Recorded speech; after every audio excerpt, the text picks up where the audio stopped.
Partager sa passion avec les autres est très satisfaisant en tant que fan. Mais imaginez pouvoir le faire 24 heures sur 24.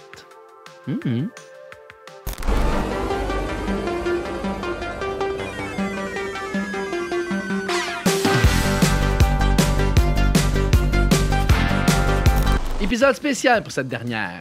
Je vous propose un épisode Ultime Fan!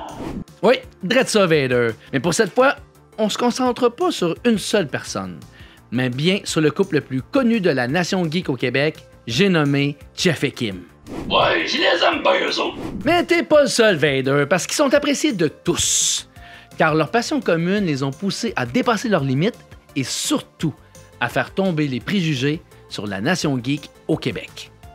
Ouais, j'avoue qu'avant, je trouvais la nation geek un peu nauséabonde. Mais maintenant, grâce à Jeff et Kim, je tolère. Méchant Vader! Méchant Vader! En plus d'être une sommité dans le monde du cosplay au Québec, ce couple se partage l'animation du Space Trash Show, qui est une référence dans le monde Star Wars et de d'autres univers. Parles-tu de moi?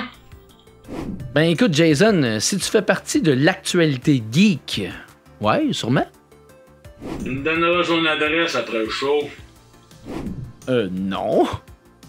Ok, regarde, Jason, je te propose, comme aux spectateurs présents, d'écouter ce spécial 60 minutes qui suit pour en apprendre davantage sur eux, sur leur voyage, leur passion, etc. Bref, je suis heureux de vous faire découvrir ce couple magnifique qu'on appelle tout simplement dans le milieu Jeff et Kim.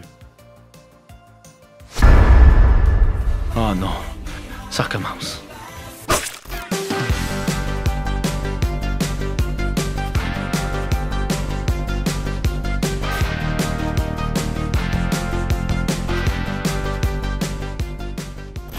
Comment a débuté ta passion pour Star Wars?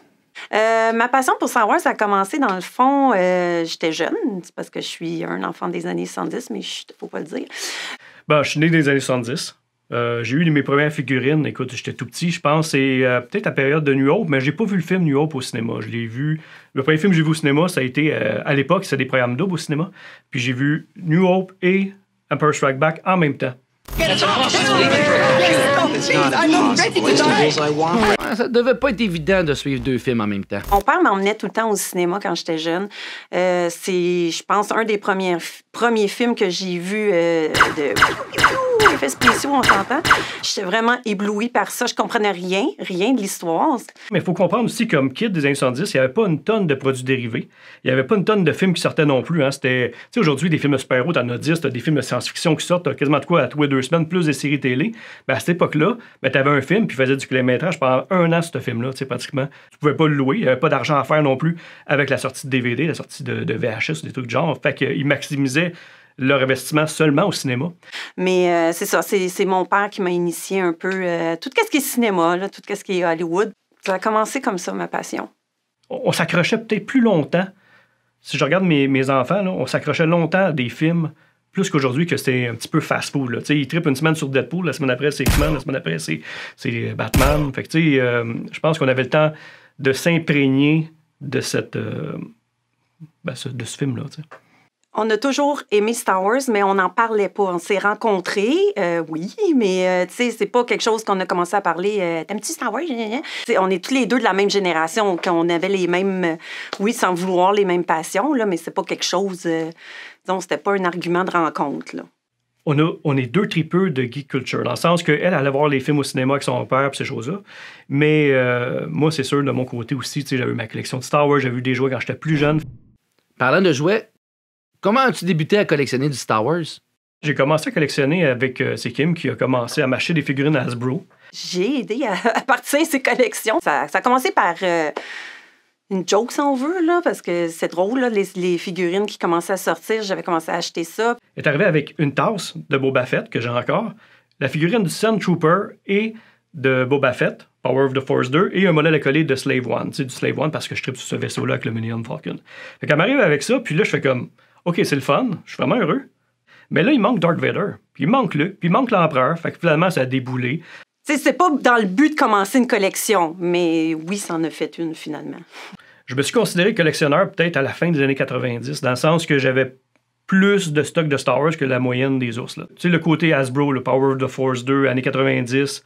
Tu sais, cette période-là, jusqu'à épisode 1, épisode 2 même un petit peu, là j'achetais tout ce qui sortait. J'allais chez Legend, j'allais en ville, je cherchais mes pièces, je rentrais. Écoute, on pouvait pas rentrer dans un grand magasin, le Zellers ou Walmart, là, sans aller dans la section des jouets. C'était impensable parce qu'au cas où j'ai reçu une wave, j'ai jamais collectionné le vintage. J'avais beaucoup de jouets vintage, mais j'ai jamais collectionné le vintage. C'est pas quelque chose qui m'attirait. Dans mes souvenirs, c'était pas des belles figurines. Aujourd'hui, j'ai un côté nostalgique qui est embarqué là-dedans, qui fait « Oh, je la trouve cool, même si Han Solo, il a une gueule de chimpanzé, puis la tête trop grosse pour le corps, je trouve ça cool quand même. » Mais à l'époque, dans les années 90, je m'intéressais plus à la qualité des nouvelles figurines. Surtout épisode 1, il était vraiment belle.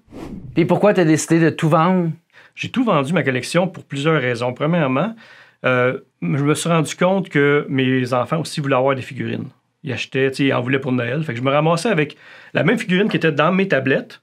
Je retrouvais dans la chambre à mon gars à terre avec un bras arraché puis le gun en moins. Fait que là, je faisais comme à quel point c'est précieux qu'est-ce qui traîne dans mes vitrines. Fait que là, je commençais à acheter plus du Kotobukiya, des petites statuettes, du Gentle Giant, des prints, des trucs signés, des trucs comme ça. Fait que là, ma collection a tranquillement pris un autre tourneur. Donc, c'était moins. Ma philosophie, puis elle est encore comme ça aujourd'hui, c'est moins, mais mieux. J'essaie d'avoir moins de pièces, faire des beaux petits kits. Je ne suis pas complémentiste. Fait que je vais avoir, mettons, le cadre, une affiche signée, mettons, avec le casque du personnage puis la statuette. Fait que, j'essaie de faire des beaux petits mix, des displays vraiment, là, d'une présentation visuelle plus qu'une quantité de jouets. Là. Jeff Bérard, c'est le gars que je trouve qui réussit à acclimater. Il va prendre, mettons, une affiche, un objet, puis un autre accessoire, puis il va faire, mettons, un Toscan avec la tête, un pic, puis une photo signée, mettons. C'est lui qui réussit à mieux faire ces choses-là. C'est lui qui réussit le mieux, j'ai vu, à mettre les positions d'un bonhomme, de le mettre en action, là, puis il travaille tellement que je trouve qu'il donne une façon vivante, comme tu le vois dans le film, puis c'est probablement le gars que je trouve qui réussit le mieux à le faire. Est-ce que tu étais contente qu'ils vendent tout? Non. Il y a des affaires que, tu sais, des petites figurines, tout ça, ça me dérangeait pas, mais il y a des choses, par exemple, comme, mettons, un props qui a travaillé des heures dessus, puis il décide de le vendre après, mais tu sais, qui est super beau. C'est comme, non, je veux pas que tu le vendes, tu sais, c'est vraiment, ça fit dans la collection, il est super beau, mais tu sais, c'est des amis, des fois, qui l'achètent comme on sait qu'on peut le voir, là, mais non, je trouve ça triste quand il veut vendre ses affaires. C'est moi qui veux pas. J'ai toujours peur qu'il le regrette, mais il me dit qu'il le regrette pas. En tout cas, jusqu'à présent, là. Comment perçois-tu la collection de jouets aujourd'hui, quand tu vois d'autres collectionneurs? J'ai beaucoup de respect pour le monde qui collectionne. Il n'y a pas de mauvaise façon de collectionner. C'est un truc qu'on ramène souvent, moi et Sylvain, mon co-animateur, puis qui fait Star Wars Geek Québec. Il n'y a pas de petits ou grands collectionneurs, premièrement. Ça n'existe pas. Après ça, toi, tu tripes à être complétiste. Go for it. Tu as les moyens pour ça. Tant que tu te fais pas du mal, tant que tu as du plaisir, go for it. Si tu veux collectionner 3 figurines qui viennent du Dollarama, mettre ça en valeur sur une tablette, c'est parfait aussi. J'ai pas de préjugés par rapport à ça. Sérieusement, j'en ai pas. J'aime pas, par contre, le seul préjugé que j'ai, c'est du monde qui sont dans un esprit de compétition. Ça, j'aime pas ça. Tu sais, c'est pas une compétition Star Wars, c'est un loisir, c'est un divertissement. Va chercher qu'est-ce que t'aimes. Mais si t'es malheureux parce que ça te prend absolument tout, il est peut-être le temps que tu commences à penser à collectionner d'une autre façon. Tu sais. Est-ce qu'aujourd'hui, tu dois encore passer par la rangée des figurines ou ça, c'est fini? Je ne passe plus dans la section des figurines pour une seule raison. J'ai rencontré Steve Gros-Louis il y a quelques années. C'est la seule raison pourquoi je ne vais plus dans la section, parce que je sais qu'il va l'avoir à meilleur prix et avec une belle boîte. Tu sais qu'il y a des gens qui peuvent t'aider. Appelle. Je te jure, à l'époque, là, je serais embarqué dans mon char sans être passé par la section des jouets. J'aurais filé mal, j'aurais sorti mon char pour aller revoir pour revenir. C'est certain. Écoute, j'ai eu du fun, là. Écoute, je me rappelle en temps Power of the Force 2, là, quand c'était plein les murs, t'arrivais, là, il venait de recevoir, mettons, Biff Fortuna, puis une wave, là. Écoute, c'était excitant, là. La sortie de l'épisode 1, j'ai trippé, là, puis les figurines, j'ai trouvé super belles, l'épisode 1. Pour moi, c'est encore parmi les plus belles, parce qu'après ça, il est sorti à l'épisode 2 et 3, des figurines hyper articulées. Mais le problème qu'il y a, c'est que tu touchais le bras et le bras tombait, tu perdais des bouts, puis là, c'est que je l'ai vu avec les enfants, c'était vraiment inefficace, ces jouets-là. Il manquait des bouts de bras, puis de main, puis de tête, puis toutes sortes d'affaires, là. Fait que c'est ça. Fait que épisode 1, c'est pas mal les figurines que j'ai le plus appréciées. Même s'ils n'ont aucune valeur, puis le monde disent « Ah, c'est les pires figurines Power of the Force 2 », pour moi, c'est celle que j'ai gardée. C'est ça que... J'aimerais ça que tu me parles un peu des dioramas que ton chum s'est fait. Non, il y a vraiment du talent. Moi, je suis pourrie en tout ce qui est dessin, peinture, que vraiment, il m'impressionne. Là. Mais je savais qu'il y avait du talent là-dedans, là, avec ses costumes. Mais pendant qu'il est en train de faire ça en bas, mais moi, je peux écouter mes séries de mon bar, que ça ne me dérange pas. Ben, c'est drôle, j'avais fait des dioramas à l'époque dans mes vitrines pour mes figurines Hasbro. On a toutes défait ça naturellement quand je me suis débarrassé des figurines ou j'en ai vendu ou whatever. Là, j'ai du fun. J'ai comme un regain, tu sais. J'ai fait celui de Jabba the Hutt parce que je trouvais que les figurines étaient belles. C'est des petites Gentle Giant, mais ils faisaient vide un petit peu dans mes tablettes. Fait que je dis, ben, on va pimper un décor. Puis je vais être honnête aussi, c'est un projet de COVID parce qu'on s'en les week-ends. Fait que ça remplit mon temps aussi. Ça me permet de bricoler. Fait que j'ai fait le Millennium Falcon, qui n'est pas un diorama, c'est vraiment plus le vaisseau lui-même. Puis je mets un petit décor printé en arrière. Son d'Agostini, dont on parle, franchement, là, il est sa coche, là. Vraiment, mais vraiment. Là, tu sais, c'est le genre de kit que tu reçois des fascicules à chaque semaine. Là. Ben, je l'avais acheté, il y avait une espèce de promotion. Quand la promotion était finie, t'achetais d'un coup. Puis oui, t'as déjà une coupe de lumière puis un petit peu d'électronique dedans, mais là, je l'ai pimpé. Comme le cockpit, l'intérieur du cockpit, ben c'est pas le cockpit d'original. J'ai été chercher des morceaux à gauche, à droite. Il y a des gars qui faisaient des petits bouts en 3D print. À la main. J'en ai fait un, puis j'en ferai probablement plus jamais. C'est un one-shot, là, je voulais le faire. Il s'est redécouvert là-dedans, Jeff. Là. Il est habitué de faire du costume, là, puis c'est ce qu'il fait, là, du cosplay. Mais là, franchement, là, bravo. Avec l'expérience que tu as eue avec les médias ici à Montréal, est-ce que tu vois qu'il y a eu une évolution par rapport, j'imagine, au début, il te prenait de haut, maintenant, est-ce que t'es plus respecté, mettons?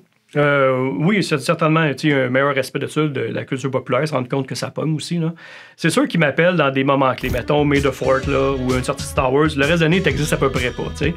Si tu dis à du monde, écoute, je me costume en Star Wars, as-tu besoin de moi pour ton entrevue? Ben, ils vont dire, OK, le gars, c'est pas un costume, chez Party Expert, puis c'est fini. Là, fait que tu montres la démarche artistique derrière, montrer le sérieux de la démarche. Puis après ça, ils font comme, OK, ben lui, on l'invite. Puis finalement, bon, bouche-à-oreille, OK, ben lui, écoute, tu connais-tu quelqu'un qui fait du Star Wars? Ah oui, parfait, là, tu te fais taguer ses réseaux sociaux quand il y a des recherchistes qui cherchent du monde. Ben l'élément déclencheur, le gros morceau, nous autres, ça a été Les Accros à Canal Vie. C'est une émission qu'on a faite, on a tourné en 2013. Fait qu'on est vraiment dans nos débuts quand même. Ouais, c'est spécial, ça. Moi, j'étais tellement mal à l'aise, là. Oh my God. Oh my God, je m'en souviens encore avec Canal Vie, là, la veille. C'est notre première grosse entrevue. On était hyper nerveux. Quand je te dis nerveux, là, on savait pas à ce moment-là, est-ce qu'il était pour nous filmer, pour nous faire passer pour des caves ou pour montrer la démarche artistique. Assez que la veille, je me rappelle, Kim, fallait que je la calme, elle était dans le bain, là, puis elle broyait. J'étais tellement nerveuse parce que j'avais pas encore expliqué à tout le monde qu'est-ce que je faisais. Elle avait pas fait son coming out. C'était un cercle un peu fermé, notre monde du cosplay. Là, elle dit, là, le monde de travail vont savoir qu'est-ce que je fais. Mes amis vont savoir qu'est-ce que je fais. Je vais savoir de la cave parce que je me costume les fins de semaine, tu sais. Tout ce qui paraissait dans les médias ici, c'est comme pour ridiculiser le monde ou rire du monde de ça. Que là, j'étais comme, c'est sûr qu'ils vont nous filmer puis qu'ils vont nous mettre comme si on était des nono, là, je sais pas, tu sais, passer mal, là, puis moi, le jugement des gens, ça m'affecte, là, j'aime pas ça. Bon, tu pensais c'est du fétichisme aussi? Tu sais, c'est l'affaire qui revient souvent, ça, comme couple. Hey, mettez-vous vos costumes les fins de semaine? Hey, écoute, ça arrive tout le temps. Si t'as ça comme question, tu peux la retirer tout de suite.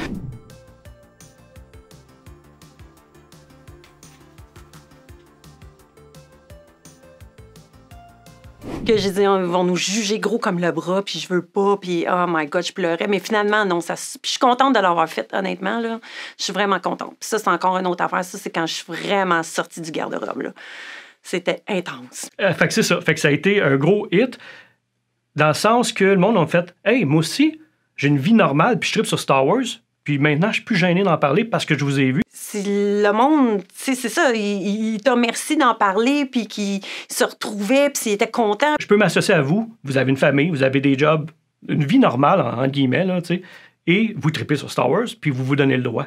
Ça a été probablement une des premières grosses entrevues sur Star Wars au Québec. Ça a été fait boule de neige, j'ai été faire vrac, québécois, et le vlog de convention après ça qui a été trippant. Le vlog de convention, c'est ce que j'aime le plus faire, c'est de montrer que ça allait présenter des événements au Québec. Et là, je donnais la caméra à Kim. Le Kim allait me filmer des conneries.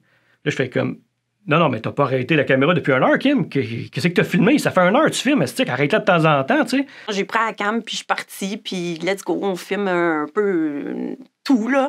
Puis j'ose avec le monde, mais je pensais pas qu'il était pour prendre toutes les choses au sérieux, là. Finalement, il en a gardé pas mal, là, des shots de qu'est-ce que je filme.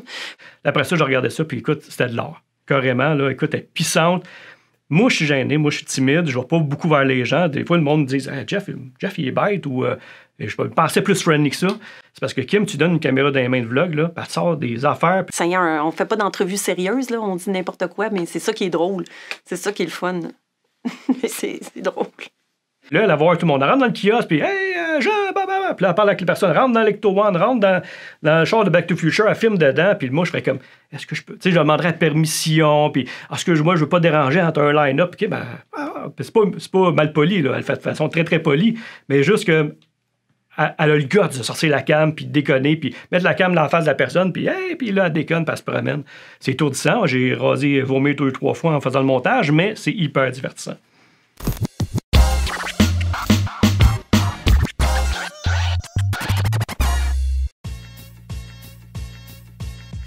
Quel est ton personnage de Star Wars favori? J'en ai beaucoup. C'est sûr que, comme fille, je me suis beaucoup associée à Carrie Fisher, qui est la princesse Leia. Je la trouvais tellement belle. J'aimais ses petits buns. Puis dans Return of the Jedi, mon Dieu, qu'elle avait des beaux cheveux. Je me suis beaucoup associée à elle. J'aimais Vader. J'ai tout le temps aimé Vader. Puis Han Solo, tu sais, j'avais un petit crush pour Solo, là. Qui avait pas un petit crush pour Solo? Il était trop beau. J'ai pas de personnage favori. Ça change tout le temps. C'est sûr qu'en vieillissant, j'aime beaucoup Luke. T'sais, mais plus jeune, c'est plus Darth Vader. Mais tu sais, le côté en paix, je tripe beaucoup. Pas First Order. First Order, là, c'est quasiment d'autres choses. Je trouve qu'il y a un côté un petit peu trop Disney. Même dans le cas, dans le côté esthétique des Stormtroopers, là, je tripe pas mal moins. Mais le côté, le côté militaire en paix, je tripe pas mal là-dessus. Quelle est ta statue favorite? Ah, c'est dur, ça. C'est chiant, tes questions. Ben, je sais vraiment pas. Je vais dire Jabba the Hutt, parce que c'est Kim qui me l'a acheté. Puis, c'est une des premières pièces, une des premières statues que j'ai encore depuis le début. Le reste, ils ont une rotation pas mal, là, mais celle-là, je l'ai depuis le début. Ben, j'aime beaucoup Yoda, là. Mon petit maître Yoda. Ah, mais c'est difficile, là, parce qu'il y en a plusieurs, là. Shakti est hot aussi. Oh my God, il faut juste que j'en choisisse un. Ouais, peut-être maître Yoda. Ça reste un maître... c'est maître Yoda, qu'est-ce que tu veux. Il est hot, il est là. Quel diorama préfères-tu? Ben, je te dirais que le Faucon, c'est vraiment une belle réalisation. Je suis pas mal fier de ce que j'ai fait comme résultat. C'est quelque chose de nouveau. Ouais, je te dirais le Falcon. Hey, les deux sont beaux, c'est dur. C'est sûr que le Falcon, c'est quelque chose. Ça reste un personnage de Star Wars, le Falcon. Et ça, c'était cool en maudit quand on l'a revu dans l'épisode 7.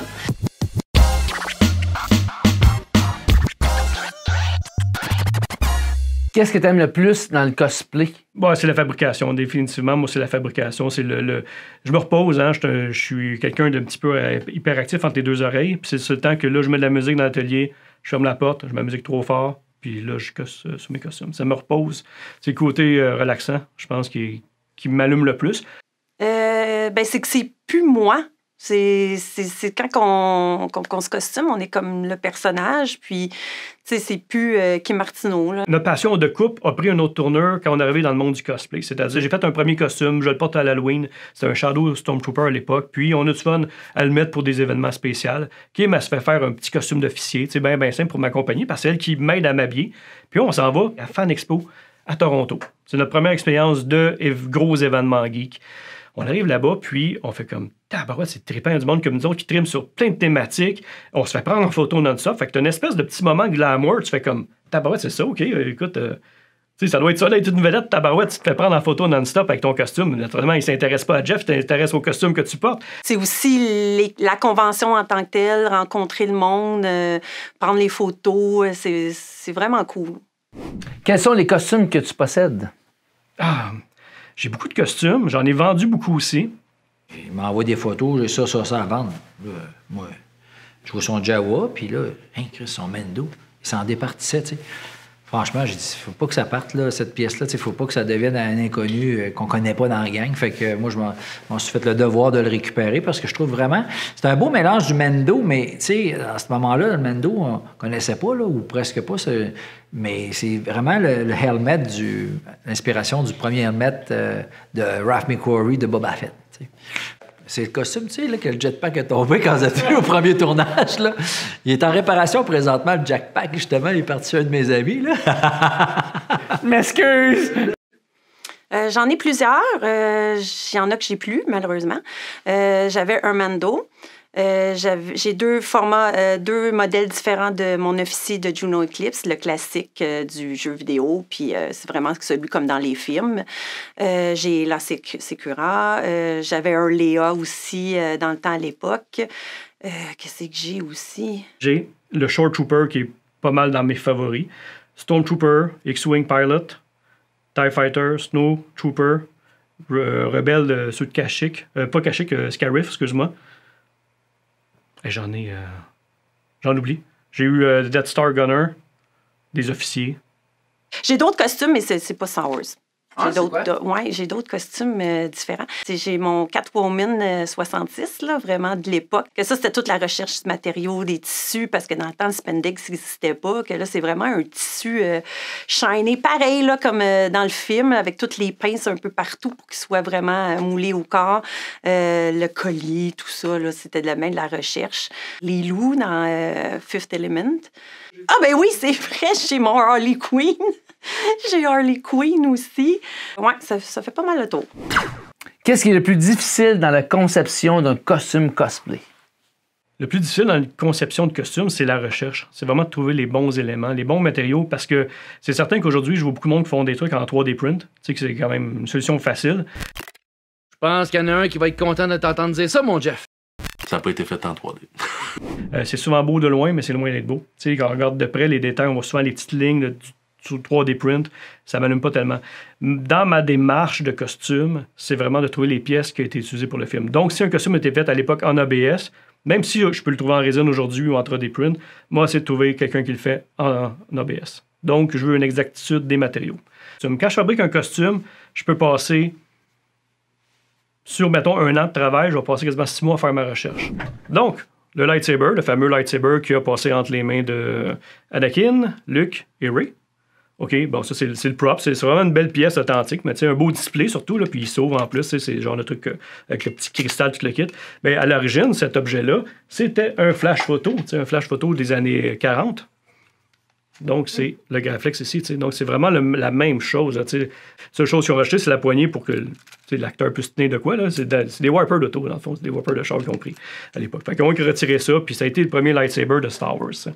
Souvent, dans Star Wars, c'est des objets du quotidien qu'ils ont pris, qu'ils ont transformés, qu'ils ont pimpé. Fait que c'est ça qui me fait triper de cet univers-là. Mais j'ai les lunettes qui se sont servies dans Star Wars pour Rogue One. Puis, c'est des lunettes françaises de ski des années 70.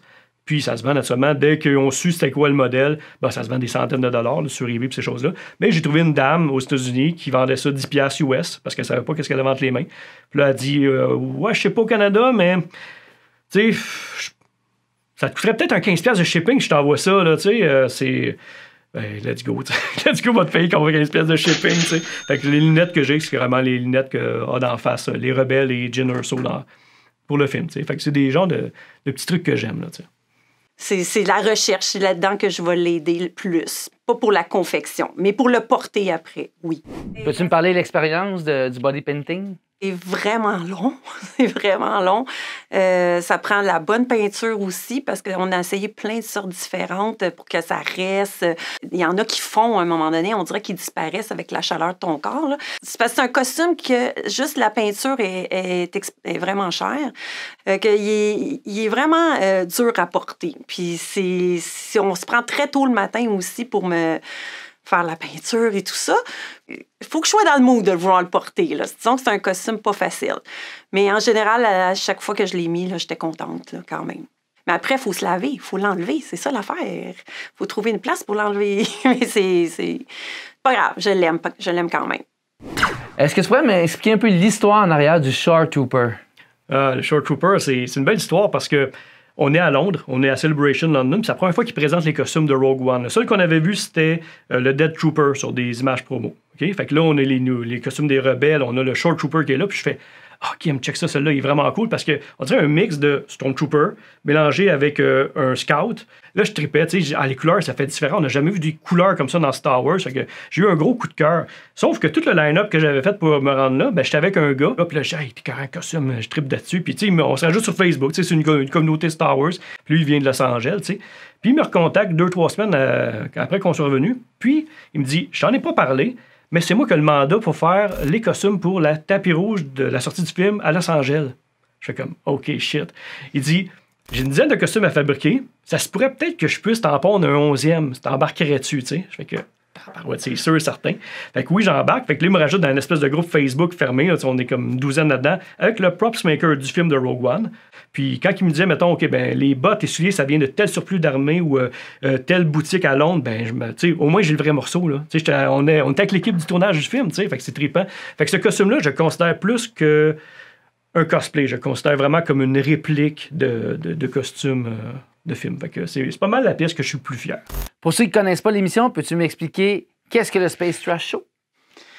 Space Trash Show, c'est comme une rencontre geek tous les soirs qu'on fait entre amis, puis c'est des discussions. L'idée de base, c'était, au Québec, il y a beaucoup d'événements l'été, un petit peu l'automne, mais il n'y a pas grand-chose l'hiver. Fait qu'on avait des espèces de moments morts entre les événements, puis je dis, je veux combler de quoi. Donc, j'ai commencé à faire du vlog et j'ai amené ça de façon live. Fait que c'est vraiment juste, j'allume la cam, on jase entre chum. Tu sais, on a un sujet de base, des fois, le thème de l'émission, là, mais ça dérape. Écoute, c'est le Space Trash Show, ça dit, hein, c'est trash dans le sens qu'on se perd dans nos idées puis c'est pas grave.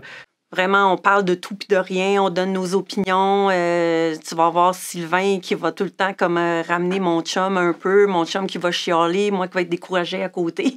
Je suis souvent l'avocat du diable. Sylvain et Kim vont être... tu vois souvent Kim qui roule les yeux en arrière dans le sens que il est en train de chialer encore sur tel épisode du Mandalorian? Puis je fais exprès, tu sais, dans le fond, ça active le chat. Je suis pas un vrai hater. Il n'y a rien que j'aime pas. J'aime tout de... Ben, pas j'aime tout de Star Wars. Je trouve mon compte d'à peu près tout. T'sais. C'est fun parce qu'on a du monde de partout. C'est ça qui est nice. Même de la France qui nous écoute malgré le décalage horaire. C'est comme quasiment la nuit pour eux.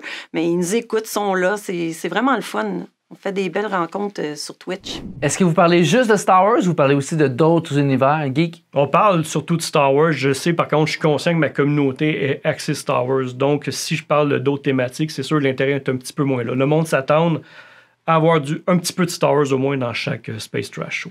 Dès sa première émission, j'intervenais pour faire des capsules sur l'univers du jouet.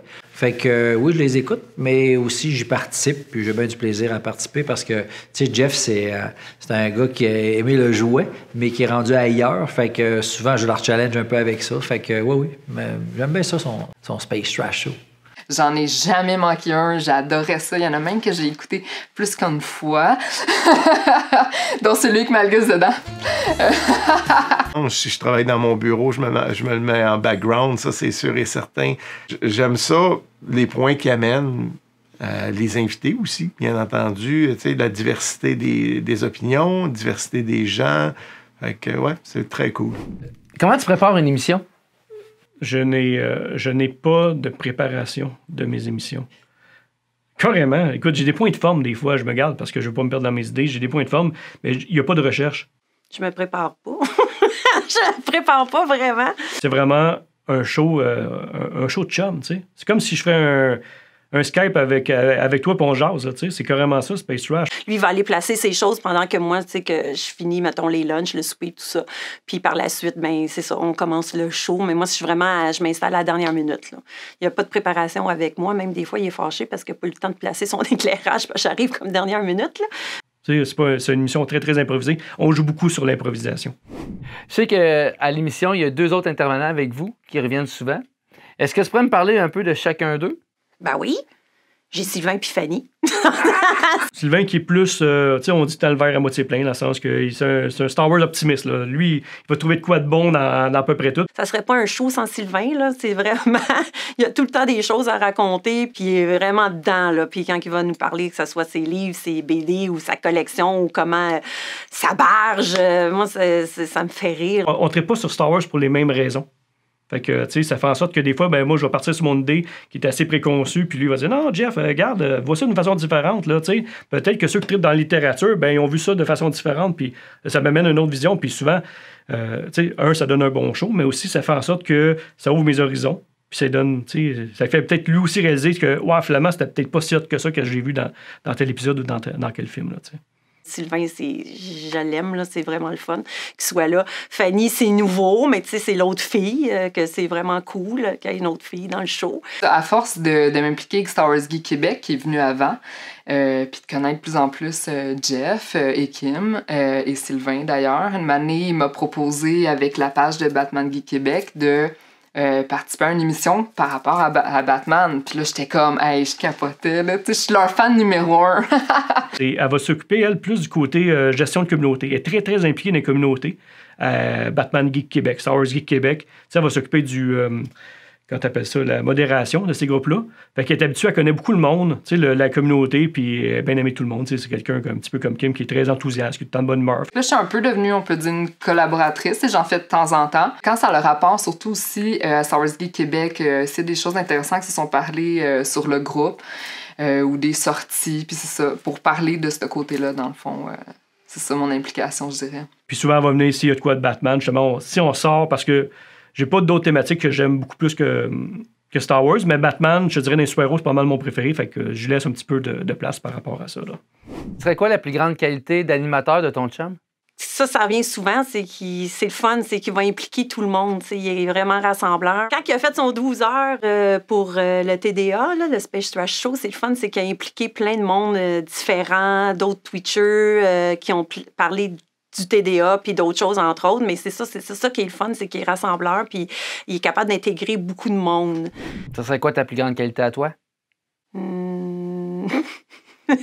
Le niaisage, je sais pas quoi dire. C'est ma madame spontanée. C'est ça sa force, elle est spontanée, elle fait rire les gens. Mais tu sais, elle se dévalue, là. Ben, Space Trash Show, le monde tripe quand elle arrive parce que moi, je suis hyper sérieux. Sylvain, il est dans l'analyse, puis elle arrive à banaliser les affaires. Puis c'est ça qui est drôle, tu sais. Elle arrive vraiment à déconne, à nous désamorce en disant des conneries, puis tu fais comme, elle n'a pas vraiment de sonnerie de moi, là. Mais c'est pas grave. C'est ça qui est le fun avec la madame qui est là. Qu'est-ce que ça t'apporte, le Space Trash Show, mais personnellement? Sortir ma zone de confort. Ça, c'est quelque chose que j'aurais jamais pensé faire, allumer une caméra puis parler à plein de monde. Tu sais, ça me garde en contact avec la communauté, premièrement. La raison première pourquoi je faisais du cosplay, c'est pas pour montrer mes costumes, c'est le côté social de Comic-Con, rencontrer des gens, rencontrer des artistes, du monde de talent aussi, là. C'est bourré de talent dans les Comic-Con, donc, tu sais, moi, je tripe sur le côté artistique de tout ça, tu sais, fait que c'est vraiment intéressant. Donc, ça me permet de garder un contact avec ce monde-là, premièrement. Fait que le côté communauté, avant tout. Puis les rencontres, c'est vraiment cool. Mais pour moi, ouais, ma zone de confort. Puis je te dirais, comme deuxième raison, c'est que je donne la formation en streaming, en vidéodiffusion. Donc, ça me permet aussi de tester certaines choses, aller tester des nouvelles caméras, des nouveaux logiciels, des trucs du genre. Donc, c'est un beau laboratoire en plus, le Space Trash. Où vois-tu le Space Trash Show dans 5 ans? Space Trash Show dans 5 ans, honnêtement, je sais vraiment pas. J'y vais vraiment au feeling, comme je dis, ma passion est changeante. Tu sais, des fois, je me le fais reprocher par Kim, justement. Elle dit « change d'idée tout le temps », tu sais, mais sur ce ton de voix-là, en passant. J'aimerais ça l'amener plus loin dans le sens qu'il soit plus régulier. Le problème que j'ai, c'est j'aimerais ça l'amener plus en événementiel. Mais là, on est bloqué avec le COVID, mais c'est quelque chose que je faisais déjà de façon avant la pandémie. Tu sais, j'ai pas d'objectif précis, honnêtement. Je fais ça vraiment pour le plaisir. Tu sais. Mais c'est ça, c'est juste du gros fun que tant qu'il va y avoir du Star Wars, peut-être il va y avoir du Space Trash Show. Je sais pas.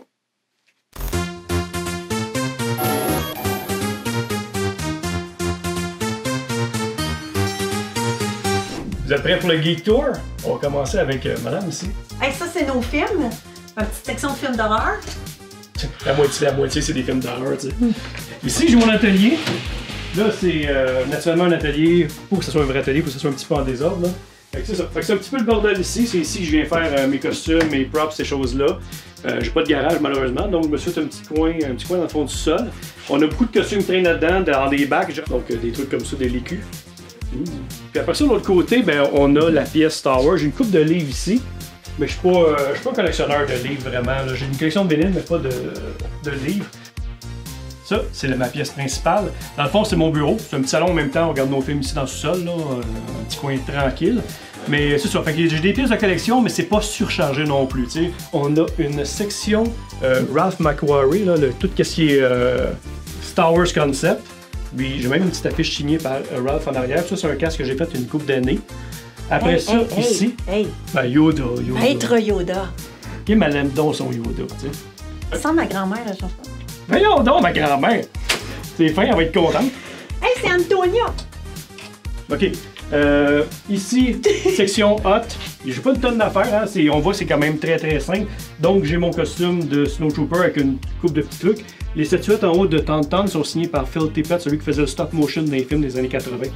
Puis toutes les affiches que vous voyez sont signées soit par l'artiste qui l'a fait ou soit par l'acteur ou le personnage qui est dessus. De l'autre côté, on tombe dans Rogue One. J'ai l'affiche ici que j'ai fait signer par toute l'équipe de Lucasfilm, qui ont travaillé, ILM dans le fond, qui ont travaillé sur le film. Puis un petit peu de trucs de Rogue One, des cases, des props que j'ai fait. Ça, c'est un mix de cases de gars d'hélicoptère et de chauffeur de tank que j'ai pimpé, j'ai peinturé après ça. Fait que pas mal de travail de ce petit casse-là. C'est un de mes coups de cœur dans mes helmets que j'ai fait. Bon, un petit Tusken Raider, un casque que j'ai fait, ça peut-être en 2015 à peu près. Je le trouve clean encore, c'est un beau petit display. Et ma porte de Han Solo, ma porte qui cache ma tank à eau chaude. Ici, le costume de Kim, c'est son premier, on en a parlé tantôt. Ben, c'est Juno Eclipse, hein, c'est comme son premier personnage, son premier costume.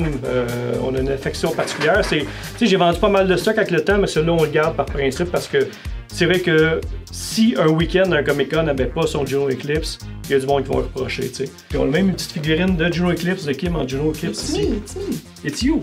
On a un petit mur encastré, quelques bustes Gentle Giant axés sur le palais de Jabba. Mon palais de Jabba ici en diorama que j'ai fait dernièrement. Mon Millennium Falcon, puis quelques pièces vintage. Je collectionne pas le vintage, mais j'ai une coupe de morceaux, quelques figurines, des 45 tours, des trucs du genre. Après ça, on est dans le décor du Space Trash Show. On a un Stormtrooper, un des petits murs que j'ai fait à l'époque, des chroniques avec des petits panneaux incendie. Ça, c'est du MDF, c'est du fait maison. Mon taille, que j'ai pas mis souvent, honnêtement. Même mon snow, je l'ai jamais mis en convention. Non, c'est vrai. Jamais. Le taille une fois ou deux, hyper confortable, mais Kim a dit que j'ai une drôle de shape là-dedans. C'est peut-être à cause que ça me fait un drôle de bas-ventre ici. Puis ça, c'est drôle, le costume de X-Wing qui est cool. C'est que Kim, c'est pas le costume qu'elle est excitée au début à cause de la couleur. Elle dit ah, orange, je suis pas sûr. Puis je trouve que c'est un costume qui fait super bien. Moi, je l'adore, ce costume-là. Puis il y a beaucoup de pièces, c'est toutes des pièces en vrai métal et tout genre. C'est vrai qu'il est beau. C'est un beau costume. Et mon Short Trooper que. Bon, j'ai une affection particulière vu l'histoire derrière. Fait que le premier costume qui a été approuvé au Canada, le Short Trooper. Fait que c'est ma réplique du Short.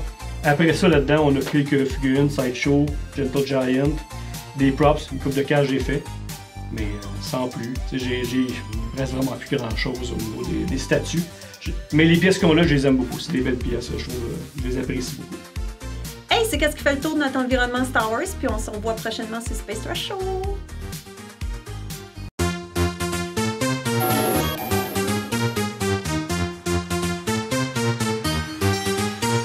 Tu as eu la chance d'aller visiter le Skywalker Ranch? Oui. Peux-tu m'en parler? Ça a été... c'est mon top, hein? C'est mon numéro 1 dans qu'est-ce que j'ai fait de Star Wars. L'histoire, l'histoire, je vais raconter à partir du moment de Skywalker Ranch, OK? Wow, pas trop vite, Jeff. On va tout d'abord prendre la prémisse, ça te dérange pas? Oh my God! OK, faut que je commence du début? Voilà. Je m'en vais voir ma médecin. Je suis en train de faire mon examen tout bonnement, puis elle a un collier de BB-8 dans le cou. Qu'est-ce que tu fais avec un collier BB-8? Je comprends pas. Elle dit, c'est mon beau-frère qui me l'a offert. Je dis, ben, c'est cool, c'est nice. Elle dit, oui, il travaille chez Lucasfilm. Pardon. Oui, il travaille chez Lucasfilm. C'est parce que tu termines ça, puis tu me donnes son nom. J'arrive ici.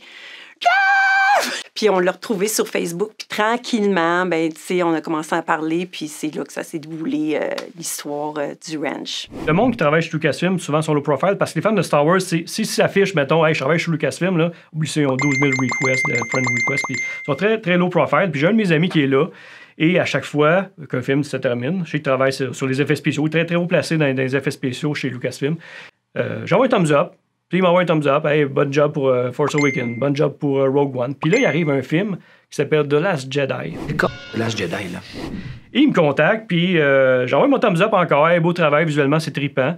Puis là, il me répond pour la première fois, il me dit, qu'est-ce que t'en penses? Ce film-là, malheureusement, est très décevant. Je m'en suis pas remis du film.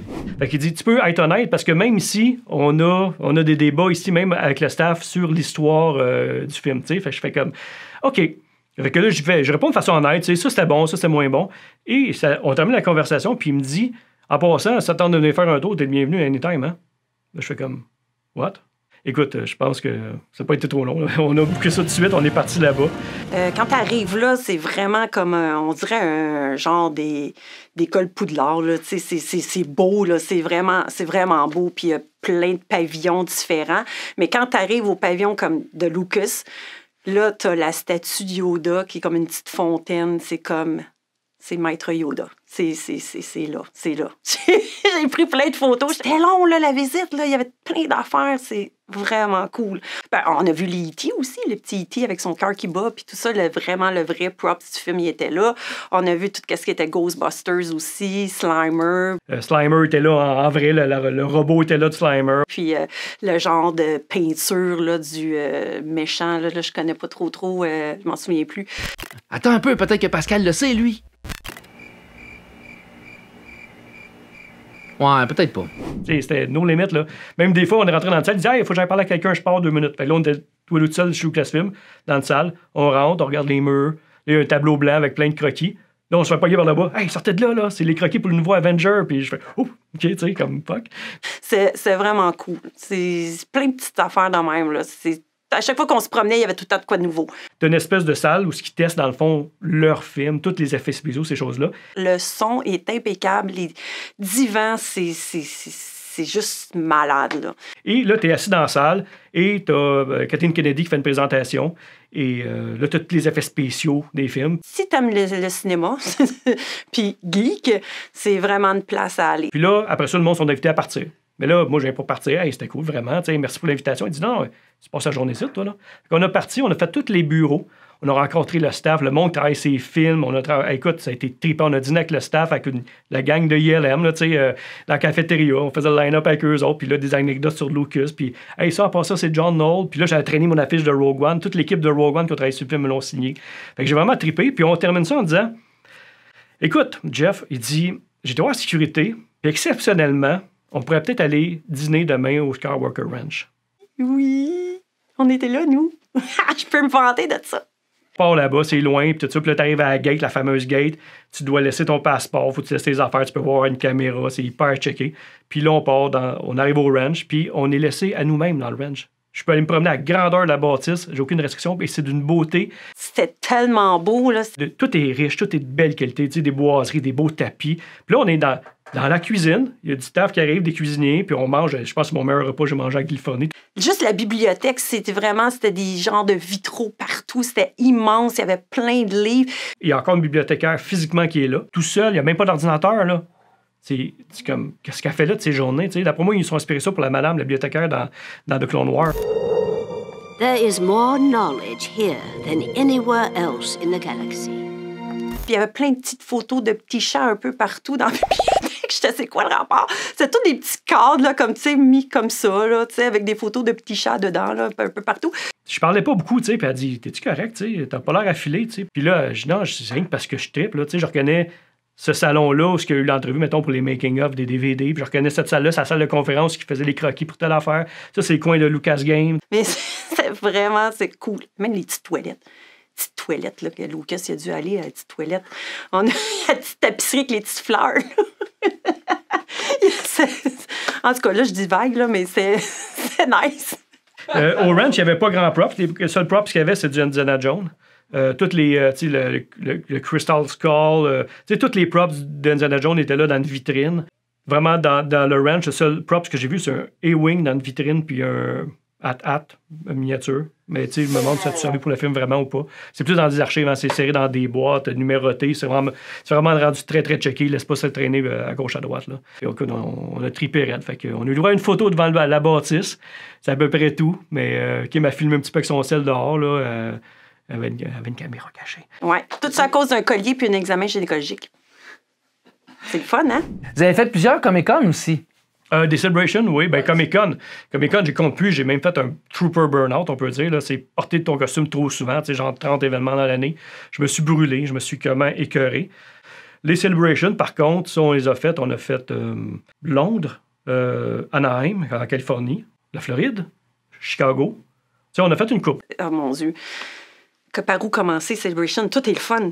Ben, le côté international qui m'allume. Tu sais, c'est vraiment les rencontres, le monde à qui tu fais genre sur Facebook, à gauche, à droite. Puis c'est de rencontrer nos amis parce qu'on a notre gang d'amis français là, qu'on se revoit toujours aux celebrations.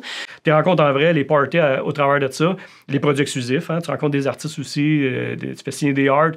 Puis il y avait les batch parties après aussi, quand on se ramasse toute la gang de la 501st. C'est juste pour nous, là. Puis t'as du monde qui se costume encore. C'est des méchants parties, là, de fous, là. Et là, dans un bash party, t'as pas rencontré quelqu'un, toi? Oui. Ben, j'ai rencontré plein de monde. J'ai même donné un bec, ça joue à Dave Filoni. Disons que j'étais un petit peu, tu sais, wouhou, de bonne humeur. Puis on finissait le bash party, on sortait du bash juste à Londres. On sortait, puis là, qui rentre par la porte en arrière pendant que nous autres, on est en train de sortir? Dave Filoni avec son petit chapeau de cowboy. Puis là, j'ai fait, oh, c'est Dave! Oh my God! Aïe, aïe, aïe! Puis là, j'ai été donné un petit un bec, ça joue, j'étais trop contente. Puis là, il dit, oh, thank you! Puis j'étais contente. Là, j'ai dit, oh, can I take a picture? En tout cas, on a eu du fun. J'ai rencontré aussi l'actrice qui fait Ella Sakura. Puis là, on était vraiment, avant d'aller au bash party, on était dans un hall d'hôtel. C'est Jeff qui a dit, hey, c'est l'actrice là, qui fait Ella Sakura. Genre, on la dérange pas, là, tu sais, c'est correct. Elle dit, non, on va la voir. Je dis, encore, sans zone de confort. S'en va la voir, puis ça, commence à parler. Là, elle était tout contente. Lui, il explique que j'étais en train de me faire le costume, blablabla. Puis là, je commence à parler. T'es toute seule? Qu'est-ce que. Elle dit, oui, mais mon mari est en train de dormir en haut avec. J'ai des jumeaux, je viens d'avoir des jumeaux. On commence à parler de bébé. Oh my God, la gaffe, elle me lâche plus.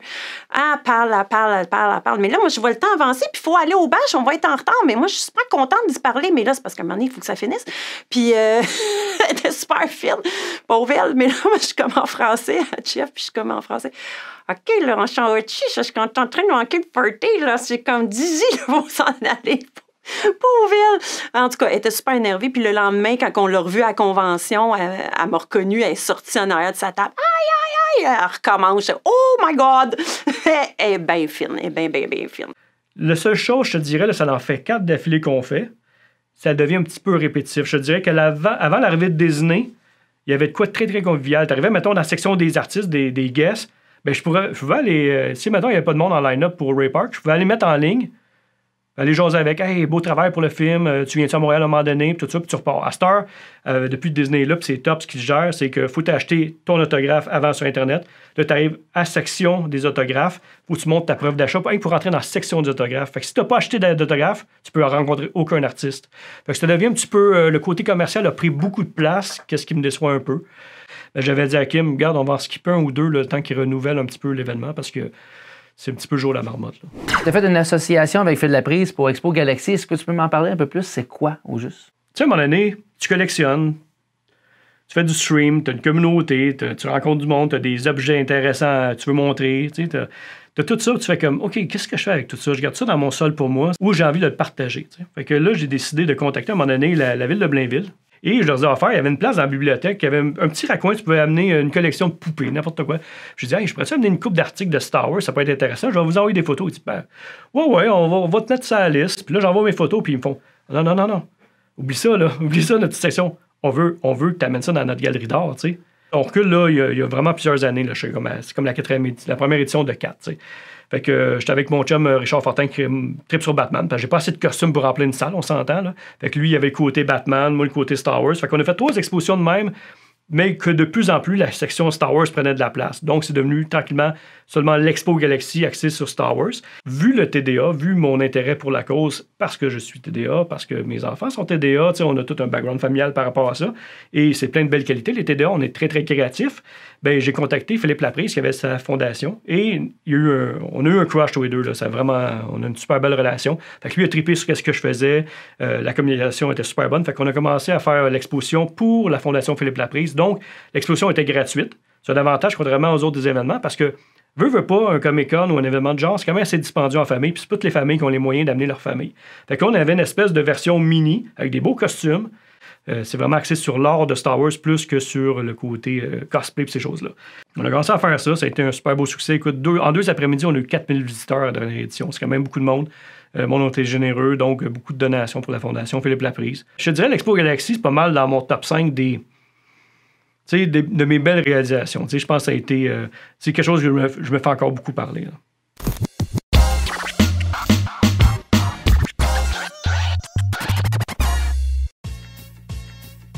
Quel est ton costume cosplay favori?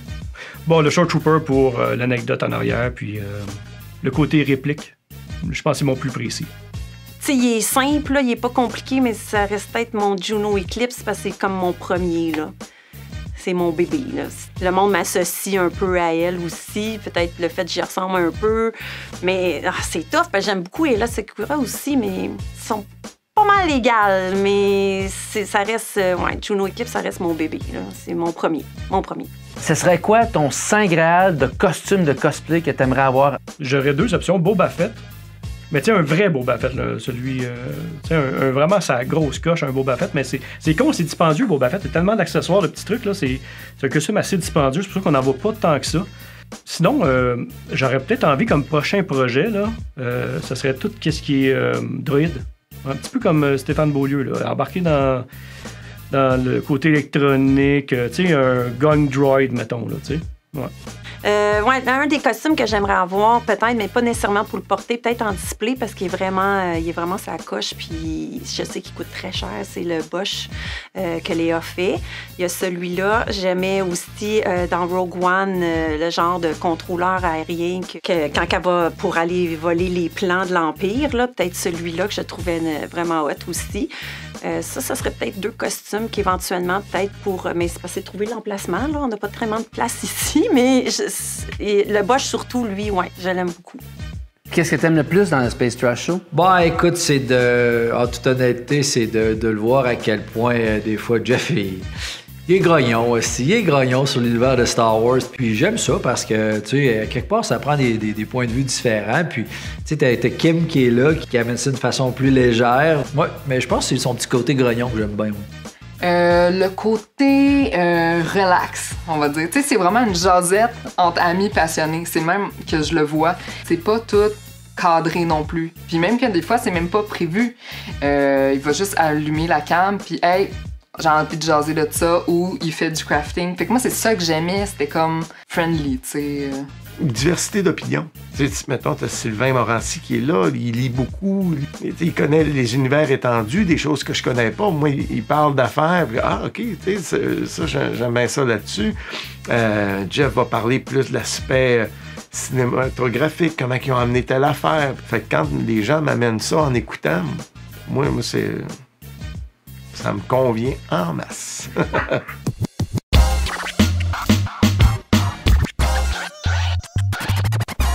Avez-vous des projets futurs, un objectif, un lien avec votre passion de Star Wars? J'ai pas d'objectif présentement.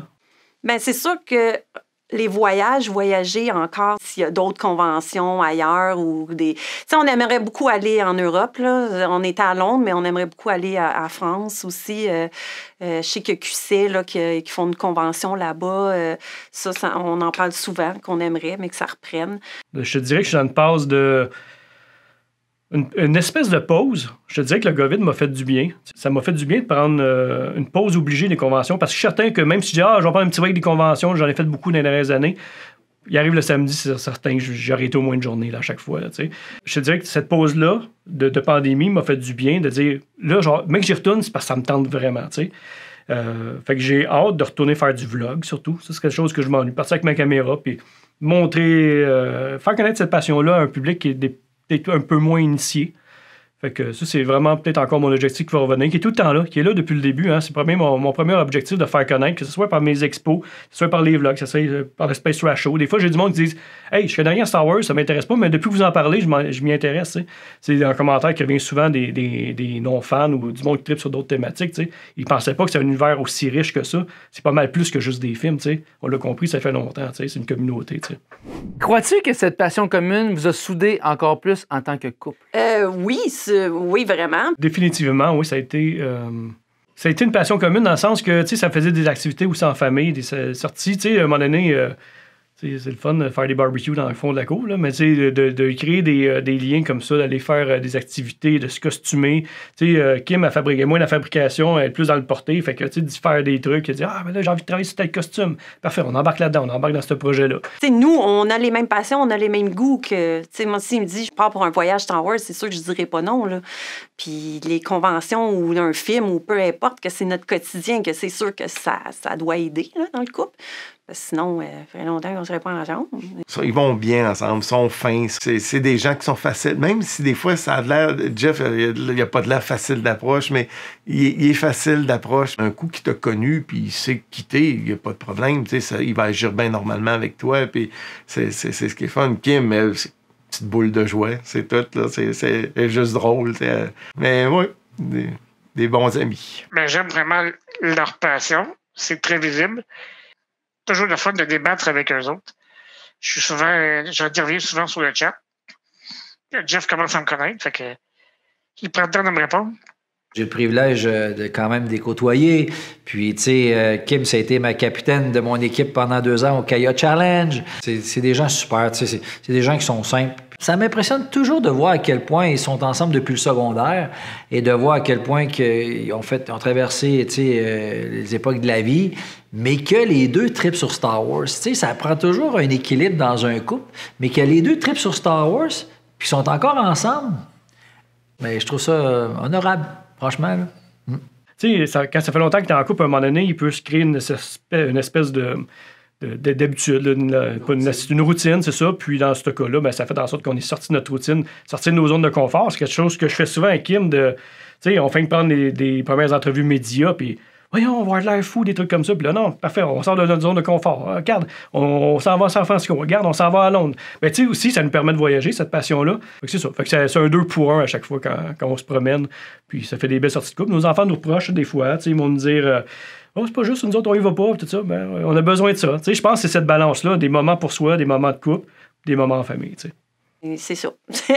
La passion est encore là.